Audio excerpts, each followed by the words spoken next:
Hi guys, welcome back to my YouTube channel. Today is leg day. Kind of feels like it's always leg day, but sacrifice you have to make when you want to grow your glutes. I only hit legs twice a week. I was being a little dramatic there. So I want to go over the 2 leg workouts I do each week because my emphasis with this lean bulk is to build my glutes. Like that is, if I had a top priority, like that would be it. So I really train with intention on my leg days. I've set them up very intentionally with the exercises I'm doing, how I'm doing them. So I kind of just want to share the blueprint with you. So 2 leg days a week. They're both glute focused to an extent. Some of the exercises maybe have a little bit of quad or some hamstring, but most of my emphasis I'm trying to put on my glutes, I'm not gonna lie. And the good news with today's leg day, no hip thrust.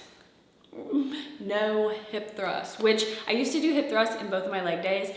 But honestly, I just despise them so much. I don't have like a hip thrust machine here, so I have to do the whole barbell setup. And maybe it's a little bit of laziness, but I'm only doing hip thrust once a week. Is that gonna ruin all my progress? Is it gonna hold me back?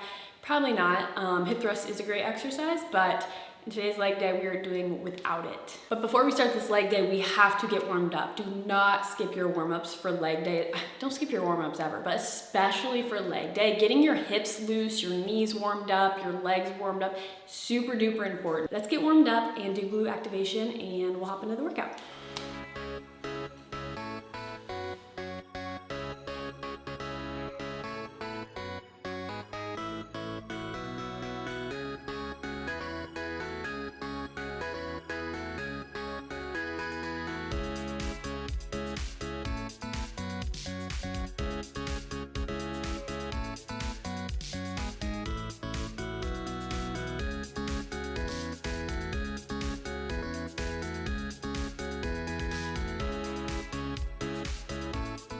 All right, up first today for our big compound exercise, we are doing RDL, which I know a lot of people hate. And honestly, it's either on or off for me. Like some days it's on and it feels great and it's my favorite thing in the world. And some days I can't get the mind muscle connection in my glutes to save my life. So the biggest thing, the one tip out of anything I want to give you with RDL is when you are going back, do not think of it as a bending forward exercise. Do not think of that. The only thing you should be thinking of is pushing your hips back. The bar is gonna do what the bar is gonna do. You're only trying to push your hips back. So when I push my hips back, here's what happens. The bar naturally just goes down, right? That's the only thing I'm thinking about though. I'm not thinking about this. I'm just thinking about sending my hips backwards. And you should only be going back as far as your hips go back. So boom, my hips are done. I'm not gonna keep going here. Then it's just my lower back. So with RDL, I usually do 2 or 3 heavy sets of 8 to 10 reps. I do a couple warm-up sets to warm up to my working weight, and then we will see how much weight we can push. But I get a little nervous before these. Okay, one last thing with RDL, I use wrist straps. These are Versa grips. They just kind of hook around the bar and help you grip the bar. I would not be able to lift half the weight I do without these. Hear more about my glute strength and my grip strength. Okay, I'm gonna kind of have to lock in now and fight some demons to get through this exercise. So I'll see you after I'm done with RDL.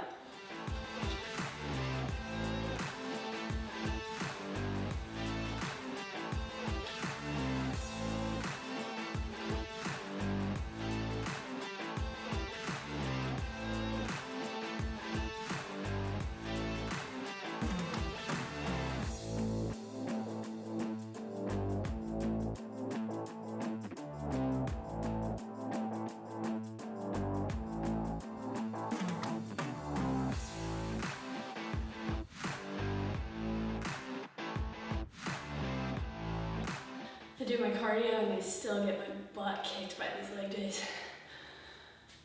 That actually was a PR for me, 175 pounds. I did 2 sets of 6, which I like to keep my reps more like 8 to 10, but hey, I'm trying to build, so I'll take 2 sets of 6 with a new PR, good form, felt it in my glutes. We'll take.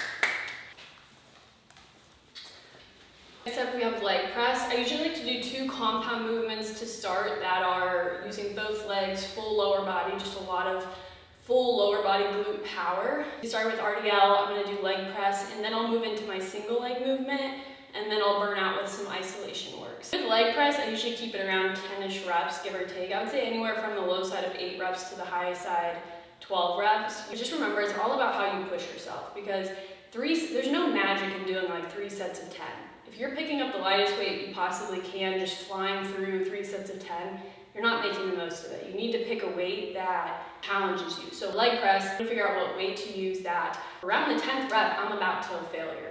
Like it's not like rep 10 is as easy as rep 1. It should get progressively harder and you should be getting close to failure. But everyone's weight is gonna look different. So even if you use half the amount of weight I do or double the amount of weight I do, as long as we're both pushing ourselves close to failure for ourselves, we're getting the most out of the workout. So never compare your weights that you're using to someone else, because yours may need to be way lighter or they may need to be way heavier to get the same result, if that makes sense. Like whatever is close to failure for you is the weights you should use. So like with RDL, just because I'm RDLing 175 pounds doesn't mean as a beginner you should be RDLing 175 pounds to grow your glutes. You know what I mean? You'll start off at a way lighter weight. Like years ago when I started with the 15-pound dumbbells, and now I'm RDLing 175 pounds. It's all relative to yourself, so never compare your weights to what other people are using.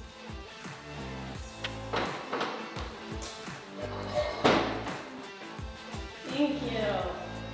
Thank you. With leg press, to make it glute focused, I make sure my feet are about shoulder width apart and also pretty high up on the platform. The more low you keep them on the platform, the more your quads are going to take over. So if you're doing a glute focused leg day, keep those feet up high on the platform.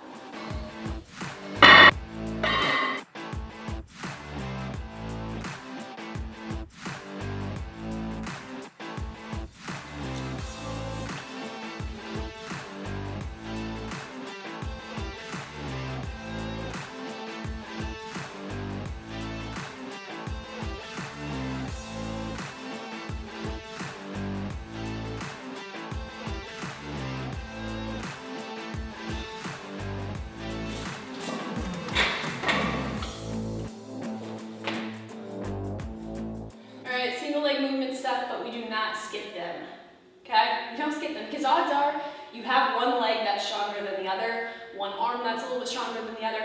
It's just muscle imbalances happen, so we need to work both legs equally with the same weight, put the same amount of pressure on them. So for me, my right leg is a little bit weaker than my left leg. My left leg always just seems to be a little bit stronger, always feels a little bit better. So whenever I do a single leg movement, I always start with my right leg.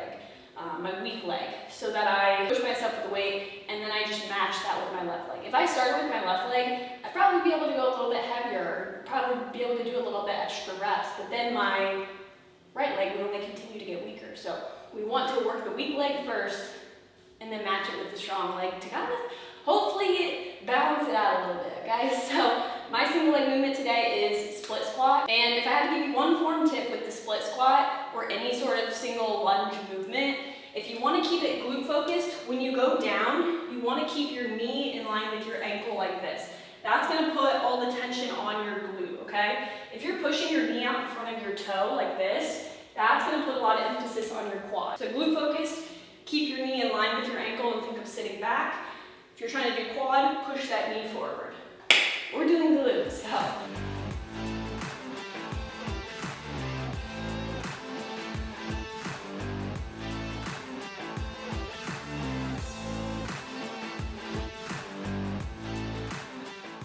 All right, we have one more exercise left. So I've only done 3 exercises, RDL, leg press, Bulgarian split squat, and I am toast. Like I'm tired, and I just want you guys to remember that it's all about what you put into a workout. I've only done 3 exercises and I'm about to pass out because I pushed myself. I warmed up properly for each exercise, pushed myself hard for 3 sets, and then we moved on, but oh my gosh. So 4th exercise, last exercise, is just like a burnout. I'm gonna be doing cable kickbacks, and I usually do these a little bit more high volume, so usually 12 to 15 reps, a little bit lighter, just kind of really mind muscle connection with the glute, burning them out. Like my glutes are already toast. Like I did all the hard, heavy lifting, hard work for them, and now they just need a little bit of burnout. Fire them up and we'll be done. And then we are gonna go straight in and eat a meal because I'm starving.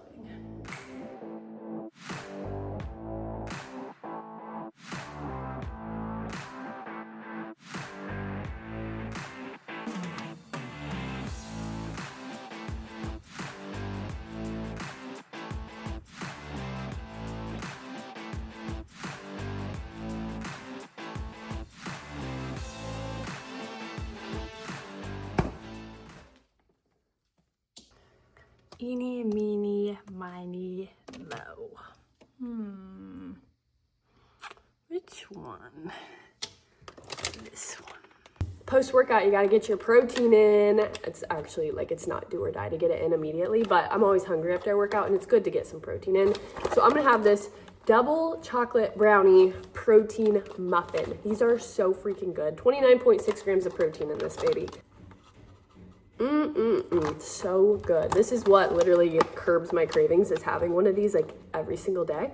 400 calories, 29.6 grams of protein, 52 carb, 12 fat. So not like low calorie, but way better macros than a regular muffin. Like a regular muffin probably has 600, 700 calories and probably no protein. 400 calories, 30 grams of protein. I will take it. These are so good. I sound like I'm like an ad for these, but they are literally so good. Nathan works with them, which is how I got to try them, and now I'm literally addicted to them. You can get them from Hummus Fit. That is they're a meal prep company, but they have these muffins as well. And if you use code French, you can save some money. This is my post-workout snack. I look forward to this. Oakley's favorite game when it's a little dreary out and we're not gonna walk is hide and seek. So let's show them how you play hide and seek, folks. Ready? I'm gonna go hide your stuff and you stay. You stay. Stay.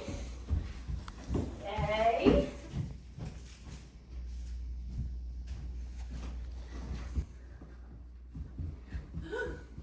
Where's Stuffy? Oh, let's go find Stuffy. See how long she takes.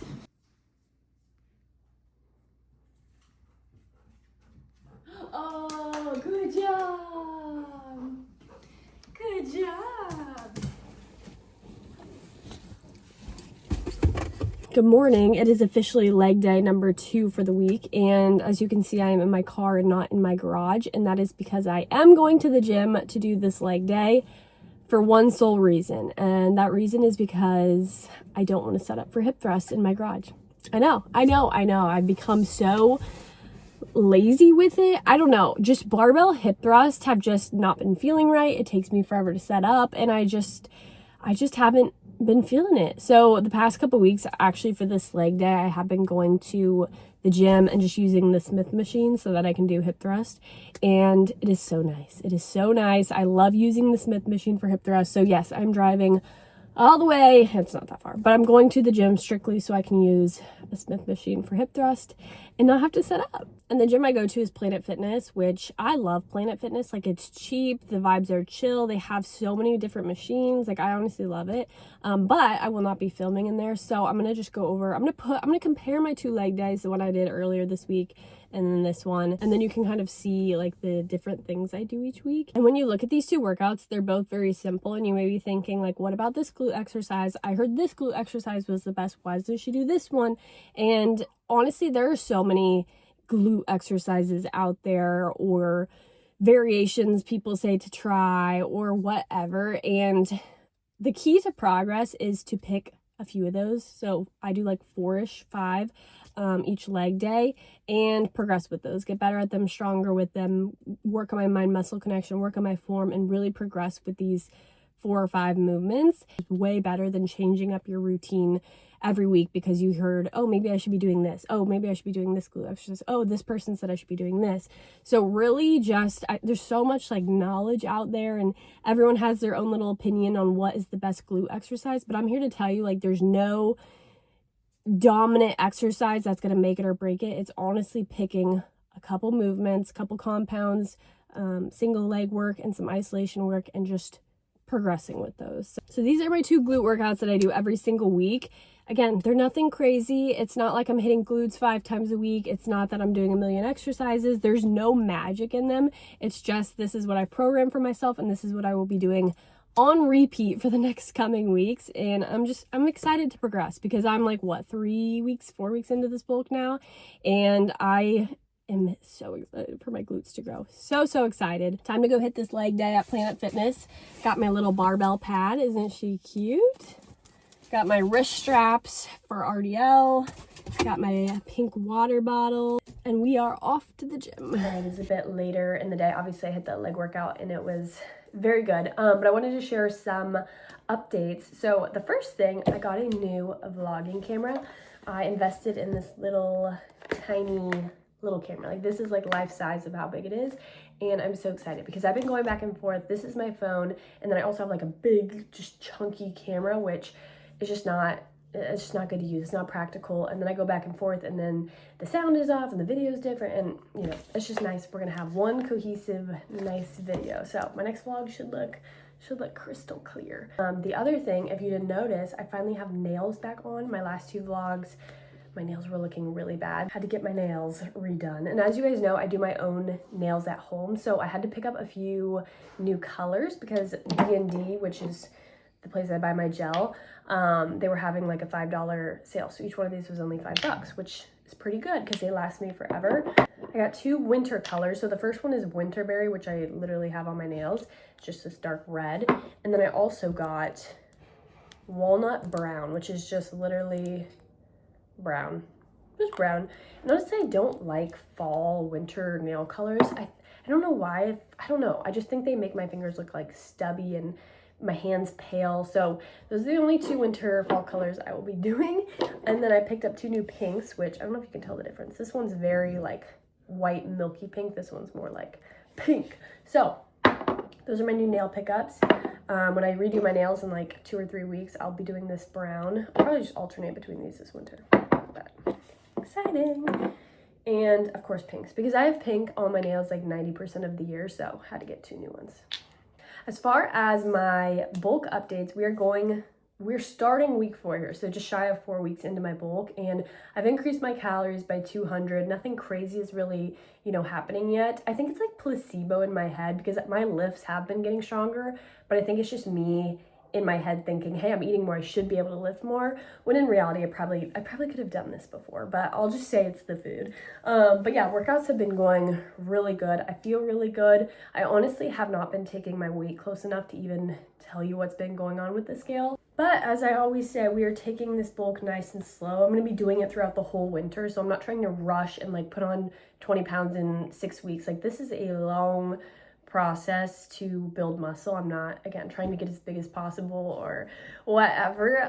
Very, very slow, and we're gonna just keep chugging along. But thank you guys for hanging out in this vlog. I know it's chaotic with the different cameras, but vlogging camera, stay tuned for the next vlog because it's gonna be crazy. Just kidding. Let me know if there's certain things you want me to talk about or go over with the lean bulk as we go through this, but thanks for being here.